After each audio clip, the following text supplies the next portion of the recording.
안녕하십니까, 묵조교입니다. 우리는 9급 공무원 물리 시험 과목을 함께 풀어보고 있죠. 지난 시간에 이어서 이번 시간에도 2024년 11월 달에 시행된 지방직 물리 문제를 함께 풀어보도록 하겠습니다. 자, 14번입니다. 표는 진공 속에서 운동하는 입자 AB의 질량과 운동에너지를 나타낸 것입니다. AB의 물질파 파장이 각각 람다 A와 람다 B일 때 람다 A 대 람다 B의 비율이 얼마인가 라는 것을 묻는 문제죠. 자, 우리는 물질파 또는 드브로이 파라는 말을 고등학교 물리 시간에 들어봤죠. 이 물질파에서 운동량과 파장과의 관계식은 여기 나와 있듯이 P는 운동량 P는 람다분의 하에서 여기서 파장 람다는 P분의 하가 됩니다. 여기서 람다는 뭐가 될까요? 파장이죠. 그 다음에 P는 입자의 운동량이고 하는 플랑크 상수입니다. 전자의 운동에너지 K는 어떻게 구하느냐 하면은요, 운동에너지는 2분의 1 mv 제곱이잖아요. 거기서부터 전자의 운동에너지 K를 유도할 수가 있는데 그 K 값은 2분의 1 곱하기 me 곱하기 v 제곱으로 정의가 되죠. 여기서 me는 이제 전자의 질량이 되겠습니다. 그럼 이 식에서 운동량 P를 구할 수가 있는데요. 운동량 P는 질량 곱하기 속도니까, 즉 질량 me 곱하기 v로 정의가 되니까 운동에너지 K는 여기 나와 있듯이 운동에너지는 2 곱하기 질량 me 분의 P제곱으로 쓸 수가 있겠죠. 여기서 운동량 P는 이거 위에 식을 정리하면 운동량 P는 루트 2 곱하기 me 곱하기 K로 쓸 수가 있겠죠. 그럼 람다 A와 람다 B의 비율을 구할 수가 있는데요. 람다 A 대 람다 B는 여기 있듯이 PA분의 하 대 PB분의 하가 됩니다. PA 대신에 루트 2me 곱하기 K 대 me 대신에 ma 그 다음에 mb를 각각 이렇게 대입을 하게 되면 루트 mea k분의 하 대 루트 2 곱하기 mb 곱하기 k분의 하로 쓸 수가 있겠죠. 표에서 이 mb는 ma라고 이게 나와 있죠. 표를 보면은 그러면은 이 식을 다시 정리를 하게 되면은 람다 a 대 람다 b는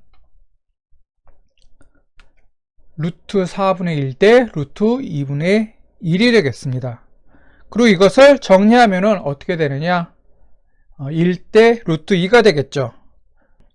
참고로 드브로이의 파장과 운동량에 대한 관계식은 이제 물리 2에서 나옵니다. 그러니까 이게 고등학교 물리 1 과정이 아니라 고등학교 물리 2 과정에 나오는 내용을 가지고서 문제를 출제한 거죠. 그럼 이 문제의 답은 어떻게 될까요? 1번이 되겠죠. 1번 1 대 루트 2. 이게 답이 되겠습니다. 자, 다음 문제 보도록 하겠습니다. 그림은 N극을 아래로 한 막대 자석을 점 5에서 가만히 놓아 코일의 중심축을 따라 연직 낙하하게 하는 모습을 나타낸 것입니다. 점 P와 Q는 이제 코일에 가까운 위치에 있고요. 코일은 검육의 G와 연결되어 있으며 A와 B는 회로의 각 지점입니다. 이에 대한 설명을 옳은 것만을 이제 모두 고르는 문제인데요. 단 자석의 크기와 공기 저항은 이제 무시합니다. 기억번, 자석이 P를 지나는 순간 유도 전류의 방향은 A에서 G, G에서 B이다 라고 있고요. 니은, 자석이 O에서 코일을 통과하여 Q로 이동하는 동안 자석의 역학적 에너지는 보존된다 라고 했고요. 디귿에서는 자석을 O보다 더 높은 곳에서 가만히 떨어뜨리면 P를 지날 때 유도 전류의 세기는 더 커진다 라고 했습니다. 자, 하나씩 이제 살펴보도록 하겠습니다. 막대 자석 N극을 아래쪽으로 해서 떨어뜨리면 코일 내부의 자기장은 어떻게 될까요? 증가하겠죠? 그러면 렌츠의 법칙에 따라서 자기장의 증가를 방해하는 쪽으로 자기장이 형성되겠죠.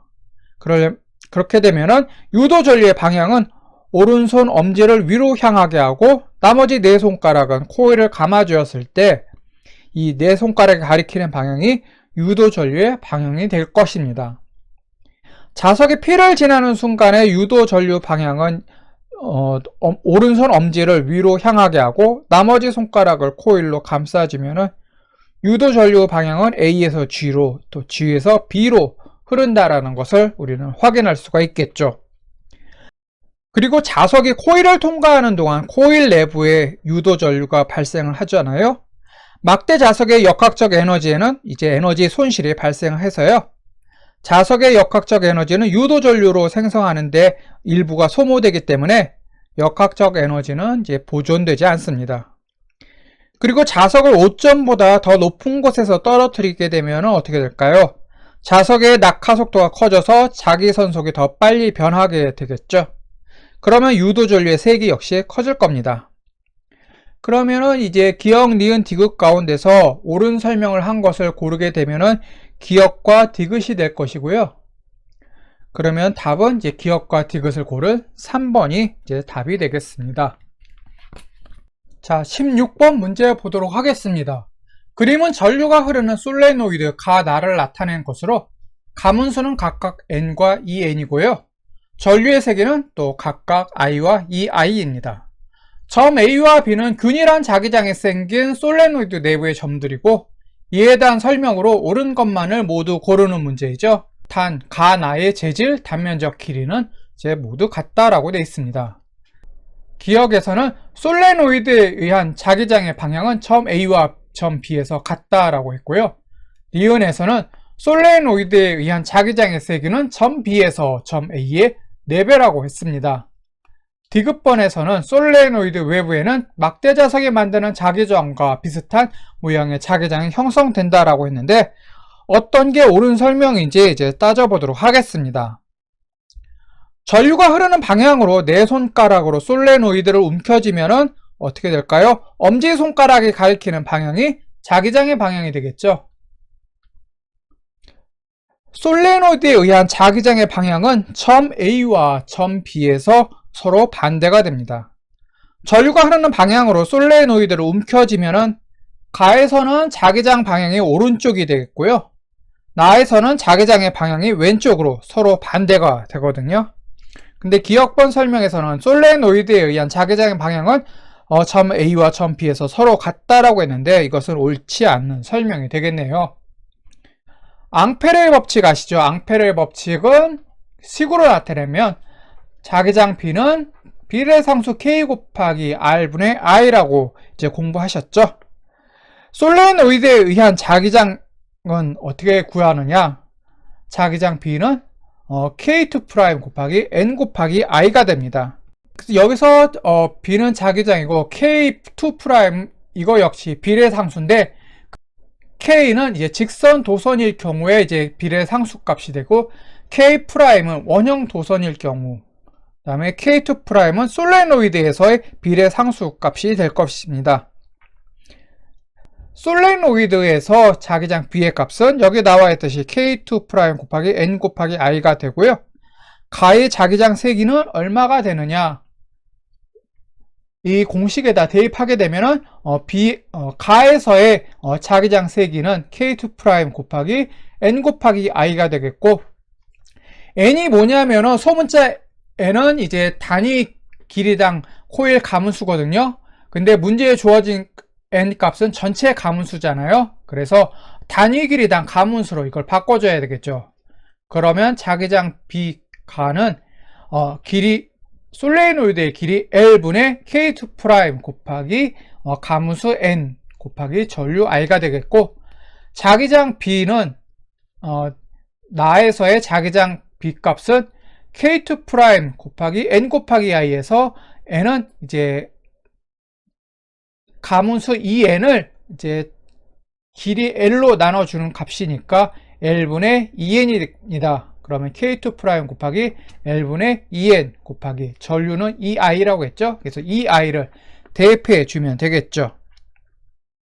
그러면 나에서 자기장 세기는 어떻게 되느냐? 여기 나와 있듯이 4B 가는 B 나가 되겠습니다. 즉 나에서의 자기장 B는 가에서의 자기장 B의 4배가 된다라는 게 소리가 되겠죠. 그리고 디귿 설명처럼 이제 디귿에서 뭐라고 설명을 했냐면 솔레노이드 외부에는 막대 자석이 만드는 자기장과 비슷한 모양의 자기장이 형성된다라고 했는데, 이 설명처럼 솔레노이드 외부에는 막대 자석이 만드는 자기장과 비슷한 모양의 자기장이 형성이 됩니다. 그럼 옳은 설명을 한 것은 무엇이 되느냐? 니은번 이제 솔레노이드에 의한 자기장의 세기는 점 B에서 점 A의 4배이다 라는 설명하고, 디귿번 설명 솔레노이드 외부에는 막대 자석이 만드는 자기장과 비슷한 모양의 자기장이 형성된다. 이 두 개가 맞죠? 그럼 니은과 디귿을 이제 고른 4번이 정답이 되겠습니다. 다음 문제 보도록 하겠습니다. 그림은 질량이 각각 m과 이 m인 물체 A와 B를 붙여 수평면에 놓고 일정한 힘 F가 A에 작용하는 것을 나타낸 것입니다. A와 B에 작용하는 알짜임을 각각 FA, FB라 할 때 FA 대 FB의 값을 묻는 문제가 되겠죠. 다음 모든 마찰과 공기저항은 무시합니다. 여러분들 뉴턴의 운동 방정식 기억하고 계시죠? F는 ma, 이거 모르시는 분들은 없을 겁니다. 이 공식을 가지고서 문제를 풀어보도록 하겠는데요. 물체 A와 B는 서로 붙어서 함께 움직이기 때문에 물체 A의 질량과 물체 B의 질량을 하나로 합쳐서 보면 되겠습니다. 그러면은 F는 ma에서 m은 3m이 되니까 F는 3ma가 될 것입니다. F는 3ma, 이것을 정리해서 가속도 A를 구하면은 가속도 A는 3m분의 F가 되겠죠. 물체 A에 작용하는 알짜 힘 FA는 어떻게 되느냐? F는 ma에서 m은 이제 물체 A의 질량 m 값을 집어넣고, 가속도 A는 방금 구한 3m분의 F를 대입해서 구하면은 FA는 m 곱하기 3m분의 F 해서 분자 분모에 있는 질량 m을 약분하면은 3분의 F가 되겠고, 같은 방식으로 힘 FB를 구하게 되면은 F는 ma에서 질량은 2m이 되겠고, 그 다음에 A는 3m분의 F가 되니까 이것을 대입해서 계산하면은 3분의 2F가 됩니다. 그러면 이 FA와 FB를 구했죠. 그럼 여기에서 FA 대 FB를 계산을 하면은요, FA 대 FB는 3분의 F 대 3분의 2F가 돼서 1대 2가 되겠죠. 그럼 답은 어떻게 될까요? 1번이 되겠죠. 1대 2. 이게 답이 되겠습니다. 다음 문제 보도록 하겠습니다. 그림은 스피커 AB를 잇는 직선과 나란한 Y축상에서 소리의 세기를 측정하는 것을 나타낸 것입니다. 점 P는 AB에서 떨어진 거리가 같고요. 점 Q에서는 상쇄의 간섭이 일어나고 있습니다. 이에 대한 설명으로 옳지 않는 것을 고르는 문제인데요. 단 두 스피커에서 발생하는 소리의 진동수와 위상은 같습니다. 그래서 1, 2, 3, 4번 쭉 있는데 하나씩 따져보면은요, 두 스피커에서 발생하는 소리의 진동수와 위상은 같다라고 문제에 주어졌죠. 그러니까 A와 B에서 같은 거리에 떨어져 있는 P점에서는 보강 간섭이 일어나겠죠. 왜냐하면 같은 거리에 떨어져 있고, 그 다음에 A와 B에서 나오는 소리의 진동수와 위상은 같다라고 했으니까 P점에서는 이제 위상과 진동수가 서로 같으니까 이제 보강 간섭이 일어나겠죠. 또 문제에서 Q점에서는 상쇄 간섭이 일어난다고 했죠. P점에서는 파동이 중첩돼 보강 간섭이 일어나지만 Q점에서는 파동이 중첩돼서 진폭이 0이 됐습니다. 그래서 소리가 나지 않는 이제 상쇄 간섭이 일어나게 된 거죠. P점에서는 소리가 증폭됐지만 Q점에서는 소리가 사라졌으니까 당연히 P에서 소리가 더 크게 나타나겠죠. 보강 간섭이 일어났다라는 소리는 그 지점에서 두 파동의 위상이 서로 같다라는 소리가 되겠고, 상쇄 간섭이 일어났다라는 소리는 그 지점에서는 두 파동의 위상차가 180도라는 소리가 되겠습니다. 따라서 중첩되는 소리의 위상은 서로 반대라고 설명한 3번 있죠. 3번 보면 Q에서 중첩되는 소리의 위상은 서로 반대라고 했는데, 이 3번 설명은 옳은 설명이 되겠죠. 파동의 속도는 어떻게 주어지느냐 하면, 일단 속도는 이동하는 데 걸린 시간분의 이동 거리잖아요. 이동하는 데 걸린 시간 대신에 주기 t를 쓰고 이동한 거리 대신에 파장 람다를 쓰게 되면 파동의 속도는 주기 t분의 파장 람다가 될 것이고, 주기와 진동수는 서로 역수 관계에 있으니까 주기 t분의 1은 진동수 f로 바꿔 쓸 수가 있겠죠. 그러면 파동의 속도 v는 여기 나와 있듯이 진동수 f 곱하기 파장 람다가 되겠습니다. 자, 진동수가 2배가 됐어요. 그러면은 f 대신에 ef를 대입해서 파동의 속도를 보면은 ef 곱하기 이제 파장 람다 프라임은 그때 이제 진동수가 2배가 됐을 때의 파동 속도가 되겠죠. 그럼 이 식에서 파장 람다 프라임을 구하게 되면은 람다 프라임은 EF분의 V가 되겠고, EF분의 1 곱하기 V에서 F분의 V는 뭐예요? 위에 보면 파동 속도는 V는 진동수 F 곱하기 람다라고 했으니까 F분의 V는 파장 람다가 되겠죠? 그래서 F분의 V 대신에 파장 람다로 치환하면은 람다 프라임은 2분의 1 람다가 되겠습니다. 즉 파장은 2분의 1배로 줄어들었다라는 소리가 되겠죠. 상세 간섭이 일어나려면 위상차가 180도이어야 하는데 이 조건을 만족시키지 못하기 때문에 여기 람다 프라임은 2분의 1 람다라는 이것은 이제 상세 간섭 조건을 만족시키지 못하기 때문에, 즉 위상차가 180도여야 된다는 이 조건을 만족시키지 못하기 때문에 상세 간섭이 일어나지가 않습니다. 그래서 4번에 보면은 소리의 진동수를 2배로 하면 P에서 상세 간섭이 일어난다라는 설명은 옳지 않은 설명이 되겠죠. 그럼 답은 무엇이 되느냐? 4번이 되겠습니다. 19번 문제 보도록 하겠습니다. 한 개 진동수가 EF인 금속판에 그래프와 같이 진동수와 세기가 서로 다른 빛 A, B, C들을 비추었습니다. 이에 대한 설명으로 옳은 것을 고르는 문제인데요. A의 파장은 B보다 짧다라고 1번에 나와 있고, 2번에서는 D를 비출 때 광전자가 방출되지 않는다라고 했고요. 3번에서는 B보다 C를 비출 때 방출되는 광전자 수가 많다라고 했네요.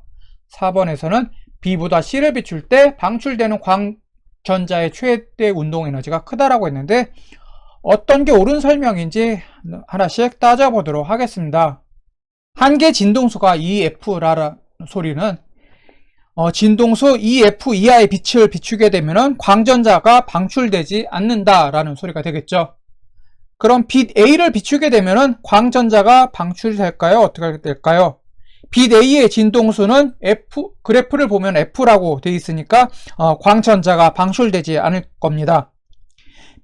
빛 A를 비출 때 빛 A의 속력과 빛 B를 비추었을 때의 빛 B의 속력을 한번 비교해 보겠습니다. 빛 A의 속력 VA는 빛 A의 진동수가 F니까 F 곱하기 람다가 되겠고, 빛 B의 속도는 빛 B의 진동수가 3F니까 빛 B의 속도 VB는 여기 나와 있듯이 3F 곱하기 람다 프라임이라고 우리가 쓸 수가 있겠죠. 이 식을 정리해서 이제 파장 람다와 람다 프라임과의 관계를 구하게 되면은 람다 프라임은 3분의 1 람다라는 식을 얻게 됩니다. 빛 B의 파장은 빛 A의 파장의 3분의 1배로 A의 파장이 B의 파장보다 3배 길다라는 소리가 되겠죠. 그런데 1번 설명을 보면은 1번에서는 A의 파장은 B보다 짧다라고 했는데 A의 파장은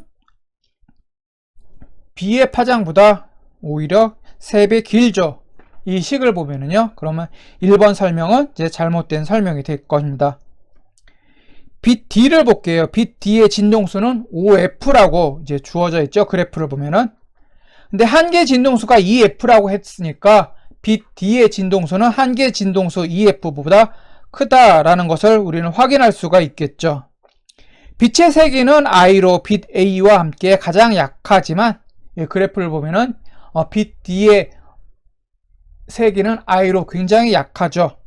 하지만 진동수는 한 개의 진동수보다 크기 때문에 광전자는 방출이 됩니다. 광전자는 빛의 진동수와 한 개의 진동수 이상일 때 이제 방출이 되지, 이제 빛의 세기와는 이제 무관합니다. 만약 빛 D의 진동수가 EF라면 이제 어떻게 될까요? 빛 D의 진동수가 한 개의 진동수일 때 이제 광전자가 방출되기 시작을 합니다. B와 C를 보면은 빛의 세기가 EI로 같다라는 것을 그래프를 통해서 확인할 수가 있죠. 따라서 방출되는 광전자의 수는 이제 빛 A와 빛 C에서는 서로 같고요. 전자의 최대 운동 에너지를 살펴보면은 전자의 최대 운동 에너지 2분의 1 m2분의 v 제곱은 여기 나와 있듯이 하F-W로 이렇게 주어집니다. 여기서 m2가 뭐냐면 이제 전자의 질량이 되겠죠. v는 전자의 속도가 되겠고 하는 이제 플랑크 상수가 되겠고 W는 1함수로 이렇게 주어집니다. 그래서 전자의 최대 운동 에너지 2분의 1 m2 곱하기 v 제곱은 하F-W인데 하F는 이제 플랑크 상수 하 곱하기 진동수 F 마이너스 이제 1함수 W가 되겠죠. 여기서 최대 운동 에너지는 진동수 F가 클수록 크다라는 것을 우리는 확인할 수가 있겠죠. F가 크면 클수록 전자의 최대 운동 에너지는 하F-W니까 F가 크면 클수록 전체 값은 이제 커지게 될 겁니다. B보다 C의 진동수가 더 크기 때문에 B보다 C를 비출 때 방출되는 전자의 최대 운동 에너지가 크다라는 것은 확인할 수가 있는데 4번에서는 B보다 C를 비출 때 방출되는 광전자의 최대 운동 에너지가 크다라고 했으니까 이 설명은 옳은 설명이 되겠습니다. 그러면은 이제 1, 2, 3, 4에서 옳은 설명을 한 것은 4번이 되겠죠. B보다 C를 비출 때 방출되는 광전자의 최대 운동 에너지가 크다. 이게 옳은 설명이고 나머지는 이제 A의 파장은 B보다 오히려 3배 더 짧은 게 아니라 3배 더 길고 빛 D를 비출 때는 광전자가 방출되는 게 아니라 방출이 됩니다. 진동수가 한 개 진동수의 EF보다 높은 OF이기 때문이죠. 대신 빛의 세기는 I로 가장 약하기 때문에 방출되는 광전자의 수는 이제 가장 적을 것입니다. 그리고 B보다 C를 비출 때 방출되는 광전자의 수가 많다라고 했는데 빛의 세기는 EI로 똑같기 때문에 빛 B를 비출 때나 빛 C를 비출 때나 방출되는 광전자의 수는 같습니다. 근데 4번에서는 B보다 C를 비출 때 방출되는 광전자의 최대 운동 에너지가 크다라고 했는데 이것은 이제 옳은 설명이 되겠죠. 그래서 1, 2, 3번은 다 옳지 못한 설명이 되겠고 4번만 옳은 설명이 되겠습니다. 자, 20번 문제 보도록 하겠습니다. 가는 질량이 같은 두 물체의 A와 B가 두 빗면을 따라 PQ 지점을 동시에 통과하는 순간을 나타낸 것이고요. 시간 T초 후 A와 B는 동일한 거리 D를 이동해서 수평면에 도달합니다. 나는 이 운동을 그래프로 나타낸 것이고요. 이에 대한 설명으로 옳은 것을 고르는 문제가 되겠죠. 단 세타 A는 세타 B보다 작고요. 물체의 크기에 마찰 공기 저항은 모두 무시합니다. 자, 보기를 한번 살펴보면 1번 기억은 A의 운동이다 라고 했고 2번에서는 A보다 B의 평균 속력이 작다라고 했고 3번에서는 스몰 t가 라지 t인 순간 A보다 B의 속력이 크다라고 설명을 했고요. 4번에서는 t가 0인 순간 A와 B의 역학적 에너지는 같다라고 했습니다. 자, 하나씩 이제 살펴보도록 하겠습니다. 그림 나는 이제 A와 B의 움직임을 그래프로 나타낸 것이죠. 이 그래프에서 기울기가 나타내는 것은 이제 바로 가속도가 되겠죠. 왜냐하면 가로축은 시간이고 세로축은 속력이잖아요. 그래서 기울기는 시간분의 속력이니까 바로 가속도를 의미하죠. 그림 간을 보면은 경사가 급한 면을 내려오는 쪽은 B가 되죠. 그러면은 그 그래프 나에서 기억번은 B의 운동이라고 추측할 수가 있습니다. 왜냐하면 이게 기억번은 이제 기울기가 니은번보다 더 급하잖아요. 이 소리는 무엇이냐? 가속도가 더 크다라는 소리가 되겠고, 그러면은 경사가 급한 면을 내려오는 B의 움직임을 표현한 그래프라고 추측할 수가 있습니다. A보다 B의 가속도가 더 크고 같은 시간 동안 이동 거리도 B가 더 길죠. 그래서 평균 속력이 더 큰 쪽은 B가 되겠습니다. 또 가속도 크기가 A보다 B가 더 커서 T가 라지 T일 때 A보다 B의 속력이 크다라는 것을 알 수가 있죠. T가 0일 때를 살펴보면요. 경사면의 경사각도가 서로 달라서 A와 B의 속력은 서로 다릅니다. 따라서 A와 B의 역학적 에너지 역시 서로 다르겠죠. 역학적 에너지가 보존된다라는 말은요. A가 P점에 있을 때의 역학적 에너지와 수평면에 도달했을 때의 역학적 에너지가 서로 같다라는 말이지 A와 B가 같은 거리 D를 이동했다라고 해서 A와 B의 역학적 에너지가 같다라는 소리는 아닙니다.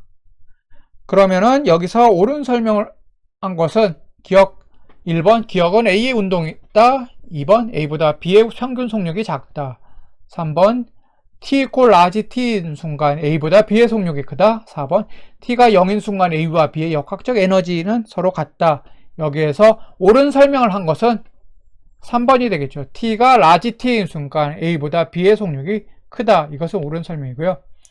1번에서는 이제 방금 확인했듯이 기억은 A가 아니라 B의 운동이 되겠고 A보다 B의 평균 속력이 더 크죠. A보다는 B의 평균 속력이 더 크죠. 왜냐하면 경사가 더 급한 경사면을 B가 이제 운동했으니까요. 그 다음에 T가 0인 순간 A와 B의 역학적 에너지는 서로 다릅니다. 역학적 에너지가 같다라는 소리는 물체 A와 물체 B를 서로 따로 떼어놓고서 물체 A가 P점에 있을 때와 그 다음에 물체 A가 수평면에 있을 때 두 지점에서의 역학적 에너지가 서로 같다라는 소리가 되겠고, 또 물체 B 같은 경우도 Q점에 있을 때와 그 다음에 수평면에 있을 때의 역학적 에너지가 서로 같다라는 소리지, 물체 A의 역학적 에너지와 물체 B의 역학적 에너지가 이제 똑같은 길이 D만큼 이동했다라고 해서 같다라는 소리는 아니죠. 그러니까 역학적 에너지가 같다라는 말은 A는 A 따로, B는 B 따로 떼어놓고 A의 경우 이제 역학적 에너지 그 시스템 안에서 같고, B는 이제 B 안에서의 시스템에서 역학적 에너지가 서로 같다라는 소리가 되겠습니다. 자, 이렇게 해서 2024년 11월 시행된 지방직 물리 문제를 모두 풀어봤습니다. 다음 시간에는 또 다른 문제를 가지고서 함께 공부해 보도록 하겠습니다. 네, 수고하셨고요. 다음 시간에 또 뵙도록 하겠습니다. 감사합니다.